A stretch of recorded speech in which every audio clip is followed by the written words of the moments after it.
Les inquiétudes sur les risques de conflit se multiplient au Gabon. À l'approche de l'élection présidentielle du 27 août 2016, le climat sociopolitique présente davantage de craintes au regard du ton des discours des hommes politiques qui ne cessent de se radicaliser.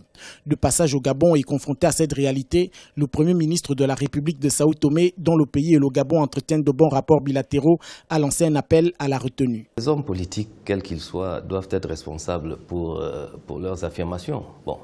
Moi, il est évident que les discours de haine sont à bannir dans la politique ou dans la vie.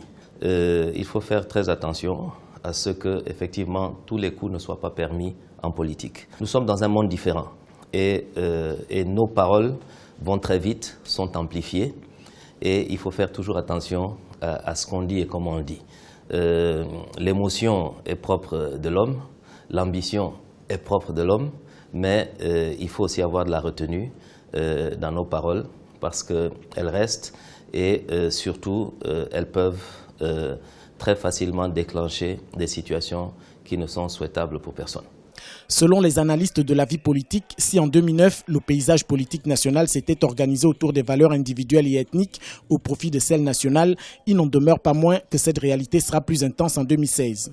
L'homme politique n'a pas que seulement comme devoir, comme mission de conquérir le pouvoir, mais il a également l'ambition d'essayer de faire essaimer des valeurs républicaines, des valeurs d'unité nationale, alerter les populations sur leurs droits et leurs devoirs vis-à-vis de la nation. Cela n'est pas le cas.